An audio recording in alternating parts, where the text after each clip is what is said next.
Ah, les langues régionales, mais c'est du passé, mon pauvre ami, puis il n'y a pas de grammaire, et puis c'est dangereux, ça crée du séparatisme. Ah là là, les pauvres langues régionales, qu'est-ce qu'elles entendent?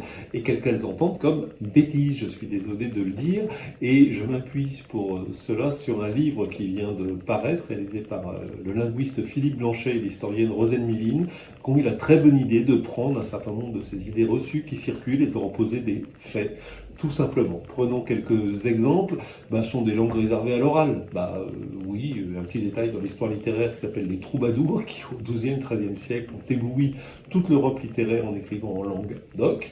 J'ai appris qu'il y avait un traité médical partiellement en breton qui date du Xe siècle. En breton, Xe siècle, traité médical. Ce sont des langues du rural. Bah oui, elles ont juste été parlées dans des petits villages appelés Marseille, Toulouse, Lyon, Bordeaux pendant des siècles et des siècles jusqu'au XXe siècle à peu près, donc pas du tout.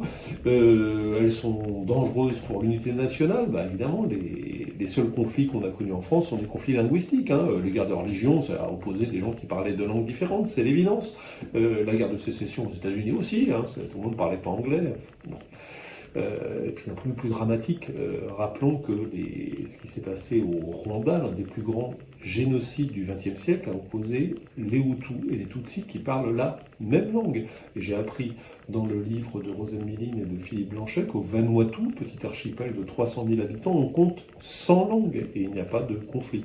Non, soyons sérieux, les conflits principaux viennent de la politique, viennent de la religion, viennent de la volonté de gains territoriaux. C'est ça qui explique les choses.